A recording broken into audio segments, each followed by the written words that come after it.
Okay, I think this is actually interesting. Destiny, you might know quite a bit about this. Is there literature on the fact that like there's just obviously I imagine there has to be some people more susceptible to attracting partners, and if so, like what kind of character traits do those people have? Oh, absolutely. I mean, my guess would be that like prior trauma is probably going to be indicative of future trauma because your mental ability to set boundaries is already heavily compromised. So people that have had bad experiences, bad relationships in the past, are more likely to tolerate future relationships. My guess is going to be that people that rate higher on like agreeableness and everything are probably going to be more prone to that. Like, if somebody's willing to set a boundary, let's see, I'll make a strong statement here. If somebody's willing to set a boundary, then there's a lot less likely a chance of them being abused, I think, because abusers don't typically pick people like that. This is why, in my opinion, red pill people always advocate for being like passport bros and finding like younger women with quote unquote less trauma. Is because they're looking Facts, explicitly, yes. yeah, they're looking explicitly for women that they can pull stupid with. Well, I Um, mean, I think that was even one of the things that you guys discussed on the podcast with Fresh. I think you said something about like a man must always have the leverage, or must always have the authority, or more leverage over the other person. That's constant like talking point I've heard throughout like the red pill discourse. I've seen people speak about. yeah. Where it's like have more money, try to encourage you to stay at home while you take care of most of the bills. Make sure that you're always ready to leave. Never be the first one to say I love you. Never be the first one to really show emotions or be vulnerable. It's like everything is always about maintaining a position of like extreme power and Yeah. against dominance. And if I had like a friend that was a girl and she told me that like, oh yeah, like this is what this guy believes, and like I feel any good friend would be like, hey, listen, you need to run for the hills. This guy is like red flag after red flag after red flag. Yeah, really. Why the f would you put yourself in any like proximal situation with this guy? Like, get the f out. This guy sounds like a psychopath. So when it comes to this is a different one, but from the man side, or the men who are susceptible to engage in this kind of behavior, what do you think they're looking for in women, or how are they sussing out the kind of women? Like, obviously, they meet Tree, they might find her a bit combative, or she's able to assert boundaries. What are they looking for in, I guess, women's behavior to be able to suss out somebody that they could easily get at, if you have to guess? And Tree, you can share this too if you have input. Yeah, I feel like the thing you're To always me- looking for. Or go ahead. Oh, go ahead. No. No. Go ahead, Destiny. I was gonna say people that don't have some needs met are always the easiest people to prey on. So if you've got somebody that doesn't have very many friends, somebody that hasn't been in a relationship, people that are longing for love or affection, like these types of people that desperately need something in their life, if they've got these like holes in their life that aren't filled, then those are the easiest people to take advantage of, because you can very easily fill just a little bit of those holes and then have a ton of leverage over them because they become obsessed with you and they need that type of thing from you. Yeah, True, what about you? Men always put out fillers. So you see where men say, yo, you can just talk shit against a woman. If this a woman is a 10, or just tell her she's a average at best. And I think they try that, and some women may go, oh, they may. And that works with some women, and some women like, F you. I'm like, I look good. Like, that's why you up in my face.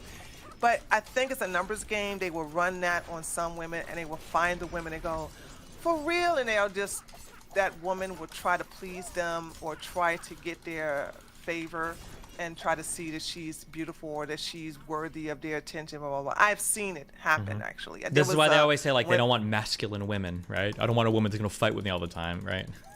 Right. Yeah. Yeah. And because they don't want a woman to basically have her boundaries and stick to it. It's interesting because I know this stuff intellectually, but I think I'm just like looking back on my own personal life and my personal experience, and I'm realizing the women who I met, who I dated, who I felt like could have been very susceptible to that behavior, were all like very young. I don't know what it's about like the younger women, especially as an older person if you're dating them, but they just want to bend over backwards to please. I don't know what it is that they're feeling, or maybe there's like a prototype there where the reason why they go for older men is to fill in some kind of void. But I notice that especially with younger women, I feel like they're even more susceptible because their aim to please at their own expense seems even heightened. Wouldn't that be a daddy issue thing, though?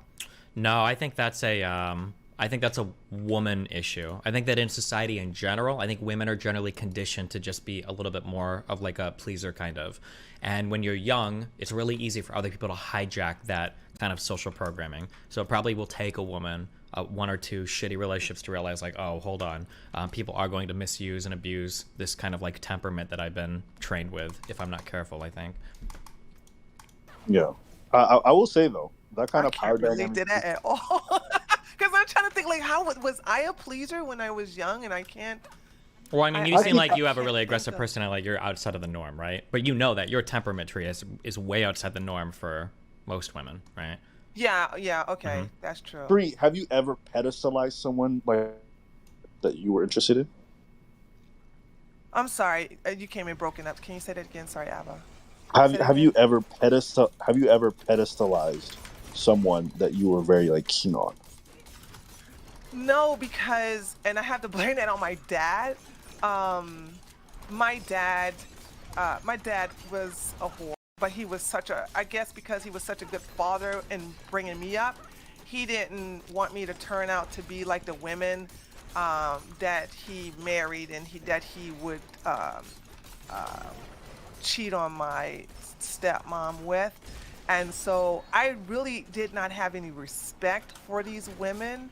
And I looked at them, and so I always looked at them like, damn, you doing all this for my daddy, really? So I would, I guess I implanted in my mind to never, this is what I would say, never be her, never be her. So all these women would cook for they know my dad's married, right? They would cook for my dad. They would buy stuff for me to try to please my dad through me. They just did everything catering to my dad, put my father on a pedestal. And there was two women. By the way, what I'm about to say is already it's common knowledge because I've talked about this before. Two women took themselves out in front of my dad because my dad would not leave my stepmom. He wouldn't. Wait. When you say it took like they killed each other? Yeah, no, they killed themselves. Like the first one, I didn't Jesus. see the first one. I didn't see the first one. We just saw her body with a note on top Whoa, of my dad's whoa, hood. whoa. Hello? Sorry, are you saying they committed suicide? I just want to make sure. Yeah, they committed suicide. The first one did it in the middle of the night, and she did it with pills, and she just tied a suicide letter to her chest, and she laid on my dad's car.